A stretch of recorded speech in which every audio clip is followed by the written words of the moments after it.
നമസ്കാരം. Big boss വീഡിയോയിലേക്ക് എല്ലാവർക്കും സ്വാഗതം. ഇന്നലെ ഞായറാഴ്ചയായിരുന്നു. നല്ലൊരു ഞായറാഴ്ച. എന്താണെന്ന് വെച്ചിട്ടുണ്ടെങ്കിൽ മോഹൻലാൽ വന്നു. മോഹൻലാൽ നല്ല അടിപൊളിയായിട്ട് ആങ്കറിങ് ചെയ്തു. അത് കഴിഞ്ഞ ആൾ പറഞ്ഞു, അടുത്ത ആഴ്ച ഞാൻ ഉണ്ടാവില്ല, ഞാനൊരു ടൂറ് പോവുകയാണ്. പക്ഷേ എന്ന് വിചാരിച്ച് നിങ്ങൾ സന്തോഷിക്കൊന്നും വേണ്ട, ഞാൻ ഓൺലൈനിൽ വരും. ഇതിനു മുമ്പും മോഹൻലാൽ ഓൺലൈനിൽ വന്നിട്ടുണ്ട്. അപ്പോൾ ഓൺലൈനിൽ വരും എന്ന് പറഞ്ഞിട്ടുണ്ട്. അപ്പോൾ മോഹൻലാലിന് ശനി ഞാനും കാണാൻ പറ്റില്ലല്ലോ എന്നാലോചിച്ച് പ്രേക്ഷകർക്ക് ഒരുപാട് വിഷമമുണ്ട്. ഓൺലൈനിൽ കാണുന്ന മോഹൻലാൽ അല്ലല്ലോ നമ്മൾ ഇവിടെ വന്നിരുന്ന് കാണിക്കുമ്പോൾ കാണുന്നത്. അപ്പോൾ ഇന്നലെ പലർക്കും പല കാര്യങ്ങളൊക്കെ ചോദിച്ചു. പലർക്കും ഹെൽമെറ്റ് കൊടുത്തു, ആരിന് അതിനുള്ള ശിക്ഷ കൊടുത്തു. അതുപോലെ തന്നെ പല കളികളൊക്കെ കളിപ്പിച്ചു. അതിലൊക്കെ പല ആൾക്കാർക്കും പല വിജയങ്ങളും പരാജയങ്ങളൊക്കെ ഉണ്ടായി. പ്രത്യേകിച്ച് നമുക്ക് എടുത്തു പറയാവുന്ന സംഭവങ്ങളൊന്നും ഇന്നലെ ലാലേട്ടൻ വളരെ കൂളായിരുന്നു.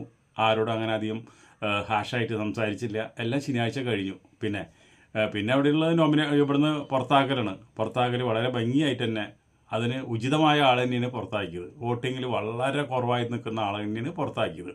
അത് കഴിഞ്ഞ് ലാലേട്ടൻ്റെ കർമ്മം നിർവഹിച്ച് ലാലേട്ടൻ പോയി. അത് കഴിഞ്ഞിട്ട് ലാലേട്ടനോട് നമ്മുടെ ശൈത്യ പറയുന്നുണ്ട്, ലാലേട്ടാ 2 ആഴ്ച എനിക്ക് വളരെ മോശമായിട്ട് അവിടെ കളിക്കാൻ പറ്റിയത്. കാരണം എന്താണെന്ന് വെച്ചിട്ടുണ്ടെങ്കിൽ എന്തോ ഒരു നെഗറ്റീവ് എനർജി എന്നെ പിടികൂടിയ പോലെ. അപ്പോൾ ചോദിക്കുന്നുണ്ട്, ഇപ്പം ആ നെഗറ്റീവ് എനർജി പോയാ എന്താ അവിടെ വല്ല പ്രേതമുണ്ടാ എന്ന് ചോദിക്കുന്നുണ്ട്. ഇപ്പോൾ എല്ലാവരും ചിരിക്കുന്നുണ്ട്. അതുപോലെ തന്നെ ലാലേട്ടൻ പോയി കഴിഞ്ഞിട്ടും ശൈത്യ വന്നിട്ട് പറയുന്നുണ്ട്, എന്താണെന്നറിയില്ല, എനിക്ക് ഇവിടെ വന്നതിന് ശേഷം ഇതിൻ്റെ ഉള്ളിൽ കയറിയതിന് ശേഷം എനിക്ക് 2 ആഴ്ച എനിക്ക് എന്നെ മനസ്സിലാവുന്നില്ല, എന്തോ ഒരു നെഗറ്റീവ് എനർജി എന്നെ ബാധിച്ച പോലെയുണ്ട്.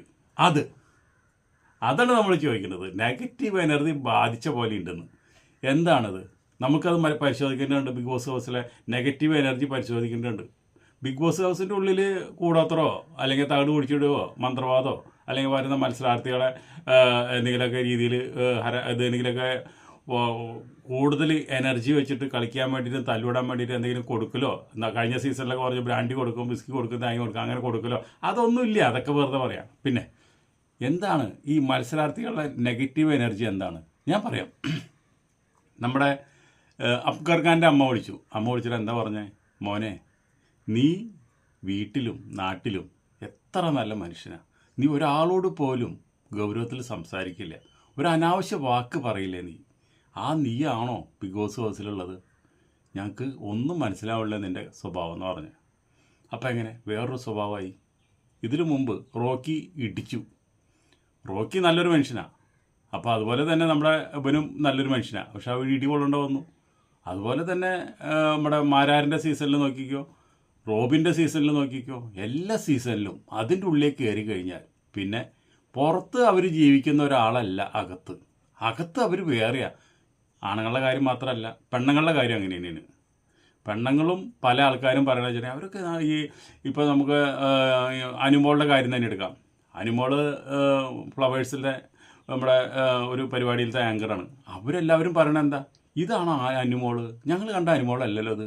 അനുമോളെന്ന് പറഞ്ഞ ഒരു പാവം കുട്ടി, പക്ഷെ അതിൻ്റെ ഉള്ളിൽ എന്താ കാണിക്കുള്ളൂ, ഇപ്പോൾ ഇങ്ങനെയൊക്കെ ചെയ്യുമോ, ഇങ്ങനെയൊക്കെ കളിക്കാൻ പറ്റുമോ, എന്താണ് അവൾക്ക് കൂടിയോ, അവൾക്ക് വല്ല പ്രേതം കൂടിയോ എന്നൊക്കെയാണ് അവർ ചോദിക്കുന്നത്. അപ്പോൾ ബിഗ് ബോസിൻ്റെ ഹൗസിൻ്റെ ഉള്ളിൽ ചെല്ലുന്ന മത്സരാർത്ഥികൾക്ക് എന്ത് സംഭവിക്കുന്നു? അവർക്ക് എന്താണ് ഇതുപോലെ നെഗറ്റീവ് എനർജി എന്താണ് അവരുടെ ശരീരത്തിൽ കയറുന്നത്? ബിഗ് ബോസ് അവിടെ ഒന്നും ചെയ്യുന്നില്ല. ബിഗ് ബോസ് അവിടെ സ്റ്റുഡിയോയിൽ ഇതുപോലൊരു ഈ കടന്നൽക്കൂട് പോലെ അല്ലെങ്കിൽ സർക്കസുകാർ കൂടാരം കെട്ടിയ പോലെ ഒരു കൂടാരം കെട്ടി അതിൻ്റെ ഉള്ളിൽ കുറച്ച് ആൾക്കാരിട്ട് അവർക്കുള്ള ചട്ടം പഠിപ്പിക്കുകയാണ് ചെയ്യുന്നത്. വേറെ ഒന്നും അവിടെ ഒന്നും ചെയ്യുന്നില്ല.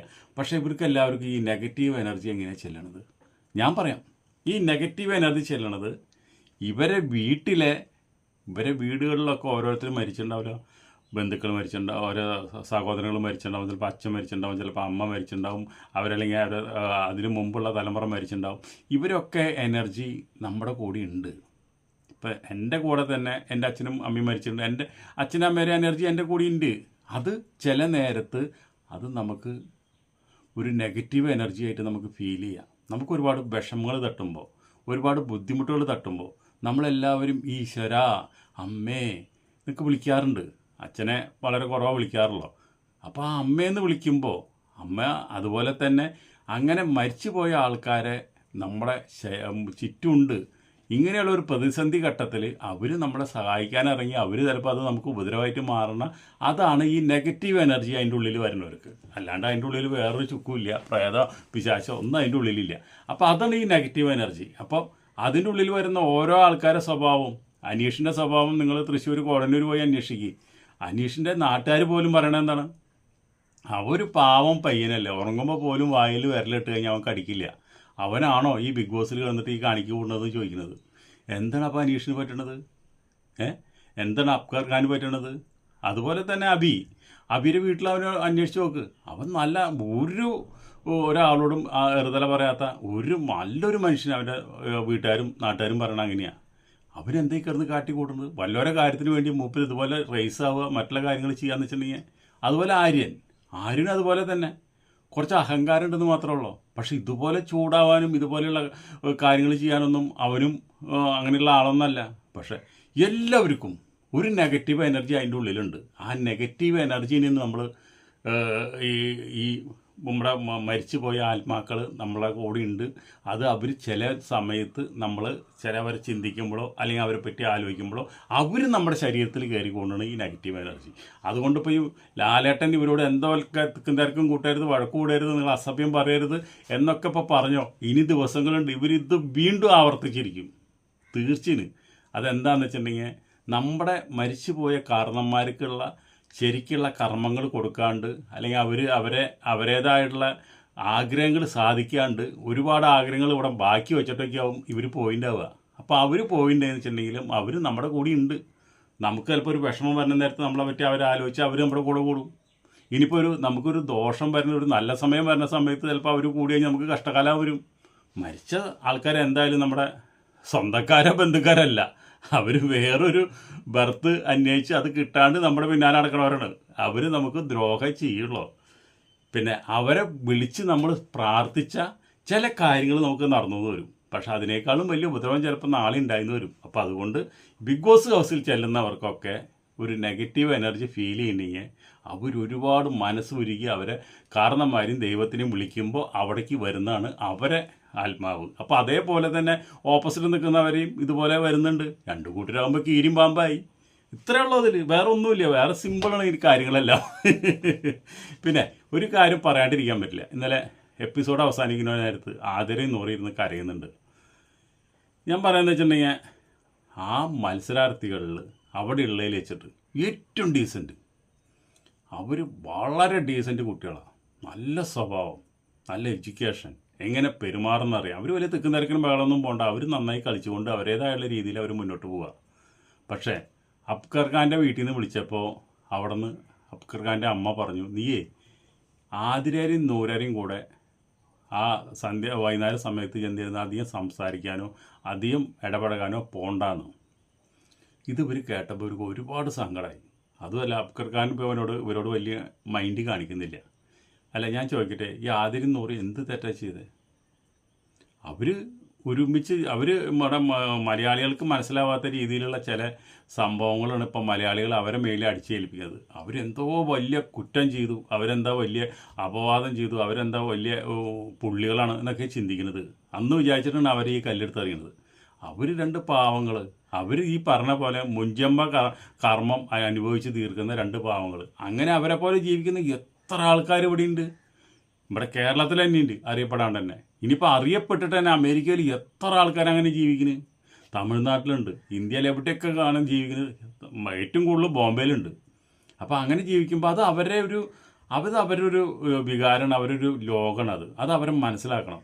അതിന് അവർക്ക് ഇപ്പോൾ ആരും ഇല്ലാണ്ടാത്ത സ്ഥിതിയിലാണ്. എന്താ വെച്ചിട്ടുണ്ടെങ്കിൽ ഇപ്പോൾ ബിഗ് ബോസിൽ നിന്ന് തന്നെ ഇപ്പോൾ ഇത് പറഞ്ഞപ്പോൾ അവരെ അബ്കർ ഖാനോട് ഇത് പറഞ്ഞപ്പോൾ ഇവർക്ക് എത്ര വിഷമമുണ്ടെന്നറിയാം. അത് ആരുമില്ല, വീട്ടുകാരും അവരെ ഒറ്റപ്പെടുത്തി, അവരെ മാറ്റി നിർത്തി, സമൂഹം അവരെ ഒറ്റപ്പെടുത്തി മാറ്റി നിർത്തി. ഇനിയിപ്പോൾ ബിഗ് ബോസിൽ വന്നപ്പോൾ ഇങ്ങനെ ജീവിക്കുന്നവരൊക്കെ ഒരു പ്രതിനിധിയായിട്ടാണ് അവരവിടെ വരുന്നത്. എന്നിട്ട് അവർക്ക് ഇതുപോലെയുള്ള കാര്യങ്ങൾ വീണ്ടും ഇതിൻ്റെ ഉള്ളിലുള്ളവർ വീണ്ടും വീണ്ടും കുത്തി ചോദിക്കുക, അവരെ കാര്യങ്ങൾ അറിയാനായിട്ടുള്ള അവരുടെ താല്പര്യം. അതുപോലെ തന്നെ ഇപ്പോൾ മിണ്ടണ്ടെന്ന് പറയുമ്പോൾ അതൊക്കെ പൊതുവായിട്ട് പറഞ്ഞാൽ വെച്ചിട്ടുണ്ടെങ്കിൽ കുഴപ്പമില്ല. നീ ഇങ്ങനെ പെണ്ണുങ്ങളോടൊന്നും അധികം നീ വർത്താനം പറയാൻ പോകണ്ട, നീ പെണ്ണുങ്ങളെ നോക്കിയെന്ന് പറഞ്ഞിട്ട് ഒരുപാട് പരാതികളുണ്ട്, നീ അതൊന്നും ചെയ്യരുത്, അതല്ല പറഞ്ഞത്. ആതിരോടും നൂറോടും നീ സംസാരിക്കരുത് എന്ന് എടുത്ത് പറഞ്ഞതാണ് കുട്ടികൾക്ക് രണ്ടെണ്ണത്തിനും പാവങ്ങൾക്ക് വിഷമം തോന്നിയത്. ഒരാൾ ആത്മാർത്ഥമായിട്ട് കരഞ്ഞതാണ്, സങ്കടം വന്ന് കരഞ്ഞതാണ്. പ്രേക്ഷകർക്ക് അത് ഒരുപാട് വിഷമമായി. കാരണം എന്ന് വെച്ചിട്ടുണ്ടെങ്കിൽ അവരങ്ങനെയുള്ള കുട്ടികളല്ല. അവർക്ക് എന്താ വെച്ചിട്ടുണ്ടെങ്കിൽ ഒരു ആണുങ്ങളെ കണ്ടു കഴിഞ്ഞാൽ അവിടെ ബിഗ് ബോസിൽ ഏത് ആണുങ്ങളെ കണ്ടു കഴിഞ്ഞാൽ പുറത്തുള്ള ആണുങ്ങളൊക്കെ അവർ എത്ര ആണുങ്ങളെ കണ്ടു വന്നുള്ള ആൾക്കാരെ അവരൊക്കെ അവരൊന്നും അങ്ങനെ ഇനി ഒരു ജീവിതം അവർക്ക് ആഗ്രഹിക്കാണ്ടുള്ള അവർ ഒരുമിച്ച് ജീവിക്കുന്നത്. സമൂഹം അവർ വെറുതെ വിടുക, അവരവർ ജീവിച്ചോട്ടെ.